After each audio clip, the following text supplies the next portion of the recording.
আসসালামু আলাইকুম ওয়া রাহমাতুল্লাহি ওয়া বারাকাতুহু ইন্নাল হামদালিল্লাহ ওয়াসসালাতু ওয়াসসালামু আলা রাসূলিল্লাহ ওয়া আলা আলিহি ওয়া আসহাবিহি আজমাইন ক্বালা রাসূলুল্লাহি সাল্লাল্লাহু আলাইহি ওয়াসাল্লাম আল মারউ মা'a মান আহাব্বা আও কামা ক্বালা আলাইহিস সালাতু ওয়াসসালাম। সুপ্রিয় দর্শক মণ্ডলী, মহান রব্বে কারীমের দরবারে হাজারো শুকরিয়া আদায় করছি যে রব্বে কারীম আমাদেরকে হযরত মুহাম্মদ রাসূলুল্লাহ সাল্লাল্লাহু আলাইহি ওয়াসাল্লামের উম্মত বানিয়েছেন, যে আল্লাহ তাআলা উম্মতদেরকে এত সম্মান মর্যাদা দিয়েছেন।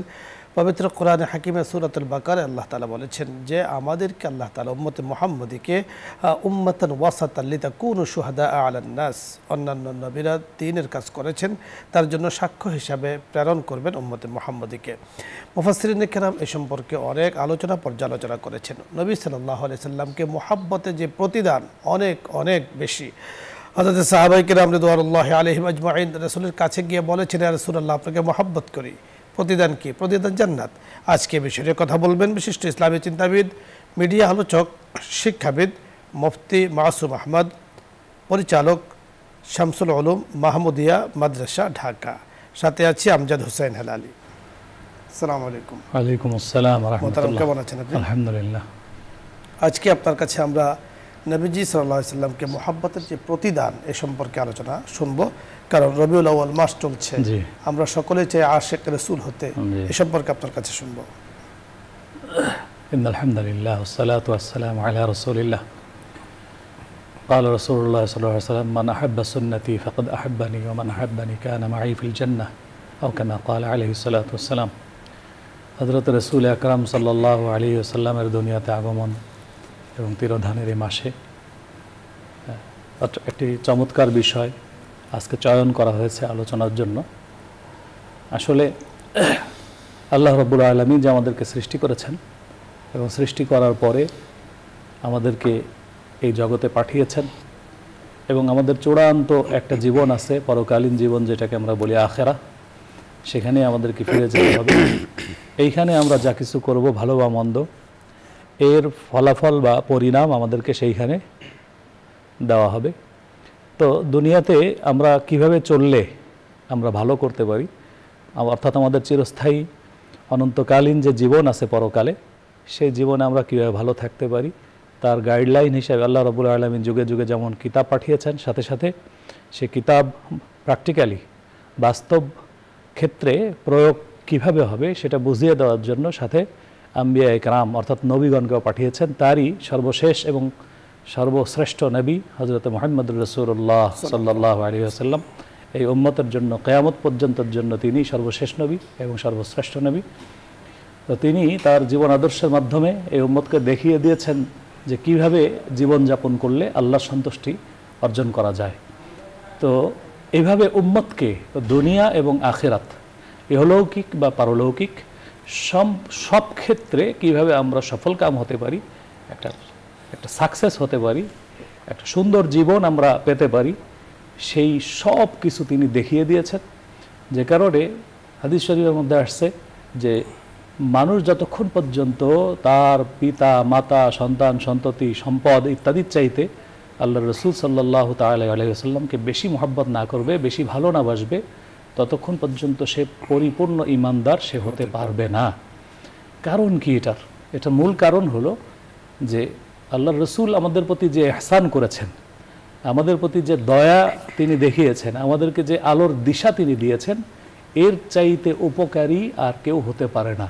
আর যিনি আমার জীবনের সর্বোচ্চ উপকারী, আমার মা কতটুকু উপকারী, আমার বাবা কতটুকু উপকারী, তারা আমাকে জন্ম দিয়ে পৃথিবীতে আনছেন, ভূমিষ্ঠ করেছেন, তারা আমাকে লালন পালন করেছেন, নিঃসন্দেহে তাদের অনেক ইহসান। কিন্তু তারা কিন্তু আমার দুনিয়া এবং আখিরাতের কল্যাণের গ্যারান্টি তারা দিতে পারেন না। তারা আমাকে আদর্শ মানুষ বানানোর চেষ্টা পর্যন্ত করতে পারেন, কিন্তু হয়তো হবে অথবা হবে না। পরকালে কি হবে এই গ্যারান্টি তারা দিতে পারেন না। কিন্তু আল্লাহ রাসূল সাল্লাল্লাহু আলাইহি ওয়াসাল্লাম গ্যারান্টি দিয়েছেন, যদি কেউ তার আদর্শের অনুসারী হয় তাহলে নিশ্চিতভাবে আল্লাহ রাব্বুল আলামিন তাকে দুনিয়া এবং আখিরাত উভয় জাহানের তাকে সফলতা দান করবেন। তো সেই ভিত্তিতে, সেই বিবেচনায় সর্বোচ্চ কল্যাণকামী, সর্বোচ্চ হিতাকাঙ্ক্ষী, সর্বোচ্চ ইহসানকারী হলেন নবীজি সাল্লাল্লাহু আলাইহি ওয়াসাল্লাম। এই জন্য তাকে সবচাইতে বেশি মহব্বত এবং বেশি ভালোবাসা তাকে দিতে হবে, তাকে বেশি মান্যতা করতে হবে, সম্মান দিতে হবে, মর্যাদা দিতে হবে। আর এর ফলাফল হিসাবে কি পাওয়া যাবে? আমি যদি সবচেয়ে বেশি মহব্বত আল্লাহ রসুলকে করি তাহলে এর ফলাফল কি পাবো, সেটাও হাদিস শরীফের মধ্যে আসছে, ওমান আহাব্বানি কানা মাই ফিল জান্নাহ, যে আমাকে মহব্বত করবে আল্লাহ রসুল বলেন সে আমার সাথে জান্নাতে থাকবে। তা একজন মুমিনের জীবনে সর্বোচ্চ আকাঙ্ক্ষা হলো আল্লাহর সন্তুষ্টি অর্জন এবং পরিণামে জান্নাত অর্জন। সেই জান্নাতের মধ্যে যদি আবার রসুল আকরাম সাল্লাল্লাহু আলাইহি ওয়াসাল্লামের সাথে জান্নাত পাওয়া যায়, তার সাথে প্রতিবেশী জান্নাতি হিসাবে থাকা যায়, এর চাইতে সৌভাগ্যের বিষয় তো আর কিছু হতে পারে না। এটাই হলো বড় দাগে রসুল সাল্লাল্লাহু আলাইহি ওয়াসাল্লামের মহব্বতের একটা প্রতিদান। আর এছাড়া দুনিয়াতে যারা নবীজির জীবন ফলো করে, নবীজির আদর্শ অনুসরণ করে চলে, দুনিয়াতে তাদেরকে কতটা সম্মানের দৃষ্টিতে দেখা হয়, আল্লাহ রাব্বুল আলামিন মানুষের দিলের মধ্যে অন্তরের ভিতরে তার প্রতি কতটা সম্মানবোধ, তার প্রতি কতটা রেসপেক্ট তৈরি করে দেন, সেটা তো আমরা নিজেরাই দেখি। একজন আল্লাহওয়ালা লোককে সবাই সম্মান করে, সবাই শ্রদ্ধা করে, সবাই তাকে একটা ভালো দৃষ্টিতে তাকে দেখে। ঠিক এমনিভাবে এটা হলো দুনিয়ার ফায়দা। আর যখনই সে এরকম দুনিয়াতে যখন 10 জন 20 জন 100 জন 500 জন মানুষ তাকে একজন আদর্শিক মানুষ হিসাবে তাকে দেখে, মহব্বতের দৃষ্টিতে তাকে দেখে, এটা নিঃসন্দেহে তার পরবর্তীতে তার জন্য অফুরন্ত দোয়ার ভান্ডারও তার জন্য খুলে যায়। বড় চমৎকার আপনি বলছিলেন। দর্শক মণ্ডলী, আজকে আমরা আলোচনা শুনছিলাম খুবই গভীরভাবে মনোযোগ দিয়ে শুনছিলাম মুহাব্বতে রাসূল সাল্লাল্লাহু আলাইহি সাল্লামের পুরস্কার কি। আল্লাহ তাআলা নিজে বলে দিয়েছেন, কুল ইন কুনতুম তুহিব্বুনাল্লাহ ফাত্তাবিউনি ইউহিব্বুকুমুল্লাহ। কেউ যদি রাসূল আকরাম সাল্লাল্লাহু আলাইহি ওয়াসাল্লামকে মুহাব্বত করে, আর মুহাব্বতের বহির প্রকাশ কি, মুহাব্বত কিভাবে করবে আল্লাহ বলে দিয়েছেন, হে নবীজি আপনি বলে দিন ফাত্তাবিউনি, তারা যেন আপনার অনুকরণ করে। নবীজি কি করেছেন, কিভাবে চলেছেন, কিভাবে ঘুমিয়েছেন, কিভাবে রাষ্ট্র পরিচালনা করেছেন, সমাজ পরিচালনা করেছেন, ঠিক নবীজির পদাঙ্ক অনুসরণ করে এই কাজগুলো যিনি করবেন তো তিনি পুরস্কার পাবেন কি, ইউহিব্বুকুমুল্লাহ, আল্লাহ পাক তাকে পছন্দ করবেন। আল্লাহ তাআলার পছন্দিদা বান্দা বান্দীদের অন্তর্ভুক্ত তিনি হয়ে যাবেন। পবিত্র কোরআনের আয়াতের শেষাংশে আল্লাহ তাআলা বলেন, ওয়াগফির লাকুম যুনুবাকুম আল্লাহু গফুরুর রহিম। আল্লাহ তাআলা দ্বিতীয় পুরস্কার দেবেন যে জীবনের নেকিগুলোকে কবুল করবেন আর বদি অর্থাৎ গুনাহগুলোকে ক্ষমা করে দিবেন। সুবহানাল্লাহ, কারণ তিনি ক্ষমাকারী, পরম দয়ালু। আমাদের মুহতারাম মুফতি সাহেব বড় চমৎকার বলেছেন যে সাহাবাই কেরাম রিদওয়ানুল্লাহি আলাইহিম আজমাইনের মধ্যে একজন সাহাবী ছিলেন হযরত রাসূল আকরাম সাল্লাল্লাহু আলাইহি ওয়াসাল্লামের খেদমত করেছেন 10 বছর, হযরত আনাস রাদিয়াল্লাহু তাআলা আনহু। অনেক বুজুর্গ সাহাবী, আজাল্লে সাহাবীদের একজন। তো তিনি রাসূলকে বলেছেন, ইয়া রাসূলুল্লাহ আমি আপনাকে মুহাব্বত করি, পুরস্কার কি? বলে পুরস্কার আল মারউ মা মান আহাব্বা ফিল জান্নাহ, যে যাকে মুহাব্বত করে তিনি তার সাথে জান্নাতে থাকবেন। সুবহানাল্লাহ। যিনি রাসূলকে দেখেননি, অর্থাৎ আমরা রাসূলকে দেখিনি সরাসরি, আলহামদুলিল্লাহ আমাদের অনেকেই স্বপ্নযোগেও রাসূলকে দেখেছেন, অনেক আউলিয়াই কেরাম স্বপ্নযোগে রাসূলকে দেখেছেন।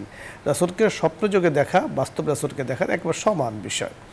তো যিনি আমরা যারা রাসূলকে সরাসরি দেখিনি তারা আমরা রাসূলকে মুহাব্বত করি, রাসূলের অনুকরণ অনুসরণ করি, সুন্নাহ জীবন যাপন করি, তো আল্লাহ রাসূল সাল্লাল্লাহু আলাইহি সাল্লামের সাথে তারাও জান্নাতে থাকবেন। সুবহানাল্লাহ। তাই রাসূলের সাথে জান্নাতে যিনি থাকবেন নিঃসন্দেহে তিনি রাসূলের হাতের পানি হাউজে কাউসার তাও তিনি পান করার সুযোগ পাবেন, তাও রাসূলের সাথে রাসূলের সেই জান্নাতে যাওয়ার যে মিছিল থাকবে সেখানে তিনিও অংশগ্রহণ করবেন। সুবহানাল্লাহ।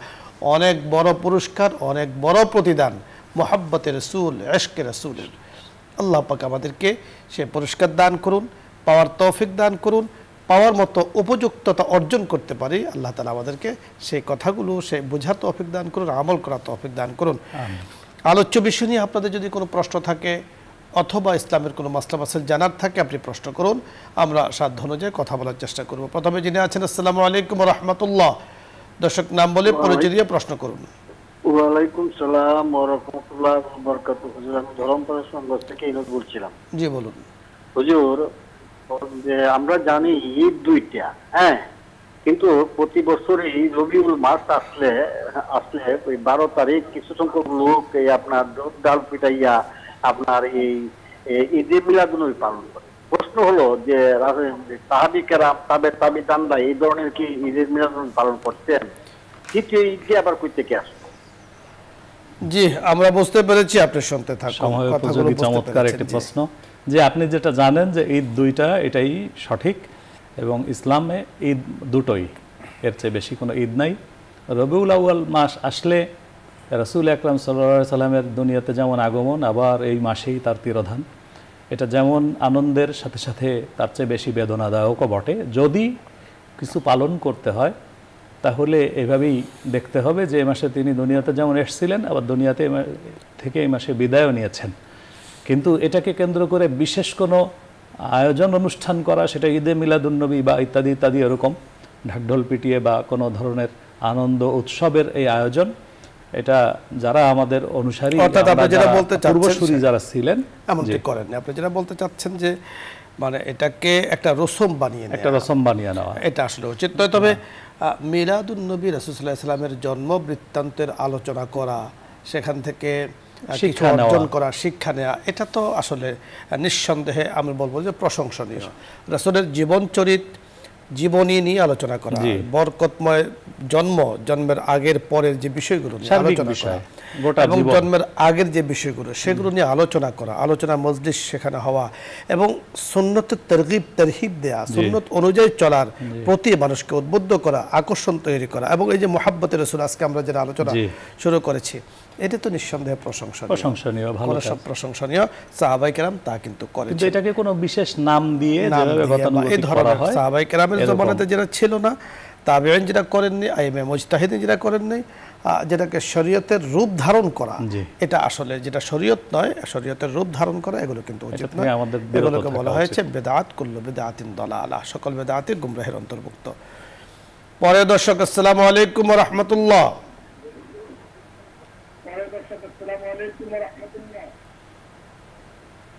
ওয়ালাইকুম সালাম ওয়া রাহমাতুল্লাহ। প্রশ্ন করুন। হুজুর, ভালো করি একটা প্রশ্ন করতাম। হুজুর, ভালো করি ওযু ইস্তিনজা করার পরে জামাতে নামাজ পড়তে গেলে দ্বিতীয় সারিতে দাঁড়াইলাম, কিন্তু এমত অবস্থা দেখলাম আমার পেশাব এই ফোঁটা আকারে নির্গিত হলো, তখন আমি কি করব? নামাজ ছাড়ে দিমু না? জি, আমরা বুঝতে পেরেছি, আপনি শুনতে থাকুন। আপনি এই পরিস্থিতিতে আপনাকে নামাজ ছেড়ে দিতে হবে। কারণ হলো পেশাবের ফোঁটা বের হলে আপনার ওযুর সাথে সাথে নষ্ট হয়ে যায়, এভাবে আর নামাজ পড়া যায় না। তা আপনি দ্বিতীয় সারিতে বা যে কোনো সারিতেই দাঁড়ান, যে কোনো কাতারেই দাঁড়ান, নামাজ ছেড়ে দিবেন। ছেড়ে দিয়ে উত্তম হলো আপনি ডান দিকে একা একা সালাম ফেরাবেন, যে অবস্থাতেই আছেন আসসালামু আলাইকুম, একা একা মনে মনে বলবেন আসসালামু আলাইকুম ওয়া রাহমাতুল্লাহ বলে নামাজটা ছেড়ে দিবেন। ছেড়ে দিয়ে এইরকম নাকের উপরে এভাবে হাত রাখবেন, নাকের উপরে এভাবে হাত রাখবেন। এভাবে যখন পেছনের দিকে ফিরবেন, পিছনের যারা মুসল্লি থাকবেন ওনারা আপনাকে বের হওয়ার মতো একটু সামান্য চেপে চেপে বের হয়ে সোজা বের হয়ে যাওয়ার মতো তারা একটু সুযোগ আপনাকে তৈরি করে দিবেন। আপনি পিছনের দিকে সোজা, কারোর সাথে কোনো কথাবার্তা না বলে সোজা বেরিয়ে আসবেন। আবার পুনরায় ওযু করে যদি ওই জামাত পাওয়া যায় জামাতে গিয়ে শরীক হবেন, আর যদি জামাত ইতিমধ্যে শেষ হয়ে যায় তাহলে আপনি একাকী আপনাকে নামাজ পড়েন। যদি কাপড় নষ্ট হয়ে যায়, যদি কাপড় নষ্ট হয়, কাপড়ে লেগে যায়, তাহলে সেক্ষেত্রে ওই কাপড়ের যে অংশে লেগেছে ওইটুকু ভালো করে ধুয়ে নিতে হবে। আর যদি সেটুকু নির্ণয় করা সম্ভব না হয়, বেশি মাত্রায় হয়, তাহলে কাপড় পরিবর্তন করে নিতে হবে। ধন্যবাদ। পরে দর্শক, আসসালামু আলাইকুম ওয়া রাহমাতুল্লাহ। দর্শক, আপনার প্রশ্ন বলুন। আসসালামু আলাইকুম। ওয়া আলাইকুম আসসালাম। আমার বড় দুই ছেলে নামাজ, ছেলে মেয়ে দুইজন নামাজ পড়ে, আমিও নিজেও নামাজ পড়ি। মাশাআল্লাহ। এরপরে আমার স্বামীও 60 বছর হয়েছে, গায়ে পর্যন্ত নামাজ পড়ে না। আমার ছোট ছেলের বয়স 16 হইব ডিসেম্বরে, এখন তো নামাজও পড়ে না, কোরআন শরীফ পড়ে না। এটার দায় কি আমি হব? জি, আপনি না বললে তো আপনি হবেন। ধন্যবাদ। জি, আমরা বুঝতে পেরেছি। যারা নামাজ পড়ে তাদেরকে ধন্যবাদ। হুজুর, আসসালামু আলাইকুম। এরপর উত্তরটা সুন্দর করে গুছায় বলেন। হ্যাঁ, গোছায় বলতেছি। যারা নামাজ পড়ে ধন্যবাদ তাদেরকে, তাদের জন্য জাযাকুমুল্লাহু আহসানাল জাযা, আল্লাহ তাআলা ওনাদেরকে উত্তম পুরস্কার দান করেন। আর আপনার ছোট ছেলে বয়স 16 বছর, অর্থাৎ বালেগের কাছাকাছি অথবা বালেগ হয়ে গেছে, মুকাল্লাফ কিন্তু সে হয়ে গিয়েছে। জি, নামাজ তো আপনি মা হিসাবে সন্তানকে তো আপনার আজীবন বলতেই থাকতে হবে। মায়ের কাছে সন্তানাদি কখনোই বড় হয় না, ছোট হয় না। বাকি একটা নির্দিষ্ট বয়সের পরে গিয়ে এই হুকুমটা যার যার উপর আরোপিত হয়। অর্থাৎ প্রত্যেক ব্যক্তি সাবালক হওয়ার পরে ইসলামী শরিয়ার যাবতীয় যা বিধান আছে এটা তার উপরেই বর্তায়, এটার কারণে অন্য কেউ গুনাহগার হয় না। কিন্তু তারপরেও তাকে উৎসাহ দেওয়া, তাকে প্রেরণা জোগানো, তাকে বলতে থাকা, প্রয়োজনে যেহেতু আপনি মা, প্রয়োজনে একটু রাগ দেখানো, মান অভিমান দেখানো, যাতে করে সে এই বিষয়টা গুরুত্ব বুঝতে পারে, এজন্য তার সাথে সেভাবে বলতে হবে। এরপরেও যদি সে নামাজে গাফলতি করে অথবা সে নামাজ আদায় না করে, তাহলে সে দায়ভারটা সম্পূর্ণ আপনি সুন্দর বলেছেন। কোরআনে কারীমের মধ্যে আল্লাহ তাআলা আপনাকে আমাকে আমাদেরকে বলছেন ওয়ামুর আহলাকা বিসসালাত, তোমার পরিবারকে তুমি নামাজের কথা বলো। নামাজের কথা বলো মানে যাদের উপরে নামাজ ফরজ হয়েছে তাদেরকে বলতে হবে। আপনি আছেন ঘরের মধ্যে, আপনার সামনে সে শুয়ে আছে, আপনি কিছুই বলছেন না, তার বেনামাজিটাকে আপনি সাপোর্ট করছেন, তাহলে গুনার ভাগী কিন্তু আপনি হবেন। আর যখন আপনি অপছন্দ করছেন, বারবার বলছেন এবং নামাজের শিক্ষা দিয়েছেন, নামাজিদের পরিবেশে তাকে নিয়েছেন, আপনার মনেরও চাহিদা সে নামাজি হোক, এরপরও সে নামাজি হচ্ছে না তার গাফলতির কারণে, সঙ্গ যাদের সাথে চলছে সঙ্গ দোষের কারণে, তখন আল্লাহ তাআলা আপনাকে মাফ করে দেবেন। এই জন্য আল্লাহ তাআলা কোরআনে হাকিমে বলেছেন ও আনফুসাকুম ওয়া আহলিকুম নারা, তুমি নিজেও জাহান্নামের আগুন থেকে বাঁচাও, তোমার পরিবার পরিজন যারা আছে তাদেরকেও জাহান্নামের আগুন থেকে বাঁচাও, মানে বলতে হবে। আপনি যেটা জানতে চেয়েছেন যে হুজুর আমি কি এই অপরাধে গুনার ভাগী হব কিনা, তবে আমাদের কাছে যেমন বলছেন আমার বলুন আর না বলুন তাকে বলতে হবে না আমাদের কথা। পরিবারে যারা সদস্য আছেন, যারা দেখা যায় অনেক সময় ফজরের সময় আমরা মসজিদে যাচ্ছি, পরিবারের সদস্যরা ঘুমিয়ে আছেন, মসজিদ থেকে আসছি তারপরেও ঘুমিয়ে আছেন, এটা কিন্তু উচিত না। নিজেও নামাজ পড়তে হবে, অপরকেও নামাজ পড়াতে হবে এবং পড়ানোর জন্য তাকে বলতে হবে, এটাও কিন্তু ইসলামের শিক্ষা। তা'মুরুনা বিল মা'রুফ ওয়া তানহাউনা আনিল মুনকার। পরবর্তী দর্শক, আসসালামু আলাইকুম ওয়া রাহমাতুল্লাহ।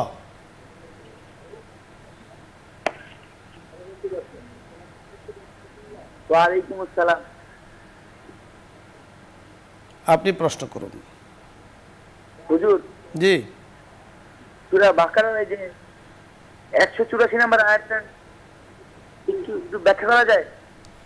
সূরা বাকারার 184 নম্বর আয়াত কি বলবো আপনি বলুন। 84 নম্বর আয়াত, আইয়ামা মা'দুদাত ফামান কানা মিনকুম মারিদান আও আলা সাফারিন ফাইদ্দাতুম মিন আইয়ামিন উখর। হ্যাঁ বলুন। ওয়া আলাল্লাযিনা ইউতিকুনাহু ফিদিয়াতুন তা'আমু মিসকিন ফামান তাতাওয়া খায়রান ফাহুয়া খায়রুল লাহ ওয়া আন তাসুমু খায়রুল লাকুম ইন কুনতুম তা'লামুন। জি, আপনার জানার বিষয় কি বলুন।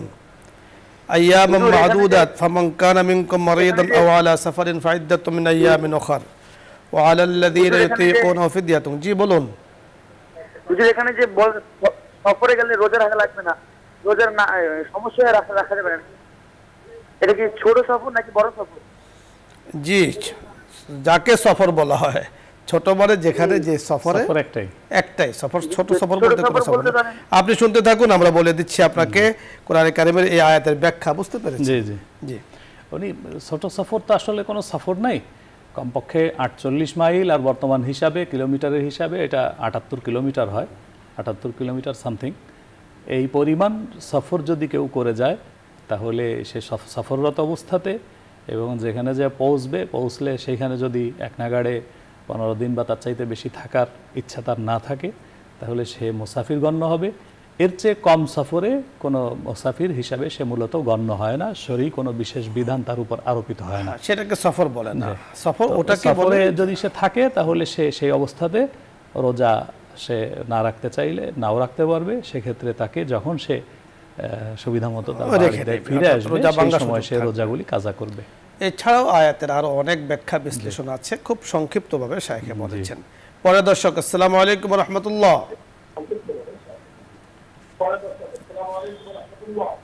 আসসালামু আলাইকুম। ওয়ালাইকুম আসসালাম।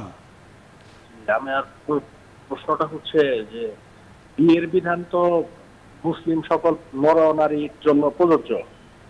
এখন কেউ যদি কোনো গুরুতর মানসিক সমস্যার মাঝখানে আক্রান্ত হয় এবং এটার জন্য তাকে একটা লেংদি প্রসেসে বা লাইফ টাইম যদি তাকে মেডিকেশনের মাঝখানে থাকতে হয়, তাহলে কি ওই মানুষের জন্য ওই হাদিসের অন্তর্ভুক্ত সে কিনা, যে আমরা বুঝতে পেরেছি। ধন্যবাদ, অত্যন্ত গুরুত্বপূর্ণ একটি প্রশ্ন জানতে চেয়েছেন। আমাদের হাতের সময় একদম নেই, আপনার কথাগুলো আমরা বুঝতে পেরেছি, খুব সংক্ষেপে জান বুঝতে পেরেছেন। মানে তলাবুল ইলমি ফরিযাতুন আলা কুল্লি মুসলিম ওয়া মুসলিমা। এখন বলা হয়েছে দ্বীনি ইলম তো যারা মুকাল্লাফ না, দিনী ইলম প্রথমত কথা হলো দিনী ইলমের মাত্রা আছে, একদম ন্যূনতম যতটুকু না হলে একজন মুসলিম তার উপরে আরোপিত জরুরি বিধানগুলি সে পালন করতে পারে না, এইটুকু পর্যন্ত হলো সবার উপরে ফরজ। এর উপরে অনেক নফল মুস্তাহাব ইত্যাদি অনেক বিষয় আছে যেগুলি তার জন্য ফরজ না, ইলমের অনেক স্তর আছে। কিন্তু দ্বিতীয়ত হলো যদি সে মানসিক ভারসাম্যহীন হয়, মানসিক অসুস্থ হয়, তাহলে তার উপরে শরীয়তের হাদিসের আওতাভুক্ত নয়। চমৎকার আপনি বলেছেন, হাদিসের আওতাভুক্ত হওয়ার জন্য অবশ্যই তার আকেল, বালেগ, সুস্থ মস্তিষ্ক ইত্যাদি সকল কিছু থাকা জরুরি। আর যার ভেতরে এগুলো নেই, যেমনটা আপনি বলেছেন যে তার লাইফ চলছে মেডিকেলে বা লাইফ চলছে বিভিন্ন চিকিৎসার মাধ্যমে, লাইফ স্টাইলটি যেন তার ওইভাবে সে হচ্ছে, তো এই ক্ষেত্রে সে হাদিসের অন্তর্ভুক্ত না। হাদিসের অন্তর্ভুক্ত তারাই যারা সুস্থ সবল শরীয়তের মুকাল্লাফ অর্থাৎ বয়স হয়েছে। আশা করছি আপনি বুঝতে পেরেছেন। তবে আপনাকে ধন্যবাদ দেব, আপনি চমৎকার একটি সুন্দর প্রশ্ন করেছেন, এই জন্য মহতারাম ধন্যবাদ আপনাকে। দর্শক মণ্ডলীর শুকরিয়া আদায় করছি রব্বুল আলামিনের, আল্লাহ তাআলা আমাদেরকে দিনই একটা অনুষ্ঠানের সাথে যুক্ত রেখেছেন। আজকে আমরা সকলকে ধন্যবাদ জানিয়ে আগামী দিনের আমন্ত্রণ জানিয়ে আজকের মতো বিদায় নিচ্ছি। আসসালামু আলাইকুম ওয়া রাহমাতুল্লাহি ওয়া বারাকাতুহু। দোয়া হবে দরুদ ইস্তেগফার পাঠ করি। আল্লাহুম্মা সাল্লি আলা সাইয়্যিদিনা ওয়া নাবিয়্যিনা ওয়া শাফিঈনা ওয়া হাবিবিনা মাওলানা মুহাম্মদ সাল্লাল্লাহু আলাইহি ওয়া আলা আলিহি ওয়া আসহাবিহি ওয়া বারাকা ওয়া সাল্লাম। আস্তাগফিরুল্লাহ রব্বি মিন কুল্লি যামবি ওয়া আতুবু ইলাইহি লা হাওলা ওয়া লা কুওয়াতা ইল্লা বিল্লাহিল আলিয়্যিল আযীম। শেখ দোয়া করে দিন। اللهم أنت السلام ومنك السلام تباركت يا ذا الجلال والإكرام ربنا ظلمنا أنفسنا وإن لم تغفر لنا وترحمنا لنكونن من الخاسرين ربنا آتنا في الدنيا حسنة وفي الآخرة حسنة وقنا عذاب النار ربنا اغفر لنا ذنوبنا ولوالدينا وللمؤمنين يوم يقوم الحساب ربنا لا تجعلنا فتنة للقوم الظالمين اللهم ارحمنا بترك المعاصي ولا تشقنا بمعصيتك رب করিম মাওলা করিম মেহেরবানি করে আপনি আমাদের জীবনের সমস্ত গুনাহ খাতাগুলো আপনি মাফ করে দেন। আমিন। জানা অজানা ইচ্ছায় অনিচ্ছায় আলোতে আধারে ছোট বড় কবিরা সগীরা নতুন পুরাতন যত পাপ যত গুনাহ যত অপরাধ আমরা করেছি মেহেরবানি করে আপনি আমাদেরকে মাফ করে দেন। তামাম বিশ্বের মুসলিমিন মুসলিমাত মুমিনিন মুমিনাত যারা ঈমানের সাথে কবরবাসী হয়েছেন তাদেরকে আপনি মাফ করে দেন। আমরা যারা জীবিত আছি আমাদেরকে আপনি সিরাতুল মুস্তাকিম দান করে দেন। মাওলা করিম আমাদের ভিতর অনেক ভাইরা অসুস্থ, তাদেরকে শিফায়ে কামিলা আজিলা দাইমা তাম্মা মুস্তামিররা নসিব করে দেন। মাওলা করিম আমাদের এই দেশের জন্য যা কিছু কল্যাণকর, যা কিছু মঙ্গলজনক, যা কিছু ভালাই কর সেই রকম সিদ্ধান্ত আপনি দিয়ে দেন। মাওলা করিম দেশকে নিয়ে যারা ভাবে দেশের কল্যাণের জন্য যারা নিজেকে অগ্রসর করে দেয় তাদেরকে আপনি আরও বেশি তাদেরকে সুযোগ করে দেন। মাওলা করিম দেশকে যারা পিছিয়ে দিতে চায়, দেশকে নিয়ে যারা ষড়যন্ত্র করে তাদেরকে আপনি দমন করে দেন। তামাম বিশ্বের যত জায়গাতে মুসলমানদের উপরে ইমানদারদের উপরে জুলুম অত্যাচার চলতেছে মেহেরবানি করে তাদেরকে আপনি হেফাজত করে দেন। মাওলা করিম যারা জুলুম করে যারা অত্যাচারী তাদেরকে আপনি দমন করে দেন, তাদেরকে আপনি দমন করে দেন। এই মুহূর্তে আমাদের সাথে জানা অজানা অসংখ্য অগণিত আপনার বান্দা বান্দিরা আমরা একসাথে হাত তুলেছি। মাওলা করিম আমরা যা কিছু চাইলাম, যা কিছু বললাম আর যা কিছু আমাদের দরকার কিন্তু বলতে পারি না, আপনি মেহেরবানি করে আপনি দান করে দেন। মাওলা করিম আমাদের তামাম হাজাতগুলি যাবতীয় হাজাতগুলি আপনি গায়েব থেকে পরিপূর্ণ করে দেন। মাওলা করিম যে প্রতিষ্ঠানে বসে আমরা এই দিন আলোচনা করছি এবং শুনছি, যাদের মাধ্যমে এটা প্রচারিত হচ্ছে তাদের খায়ের ও বরকত নসিব করে দেন, তাদেরকে আরও বেশি ধর্মীয় এবং ইসলামের পক্ষে আরও বেশি কাজ করবার তৌফিক নসিব করে দেন। وصلى الله على النبي الكريم وآله وصحبه أجمعين آمين آمين آمين برحمتك يا أرحم الراحمين.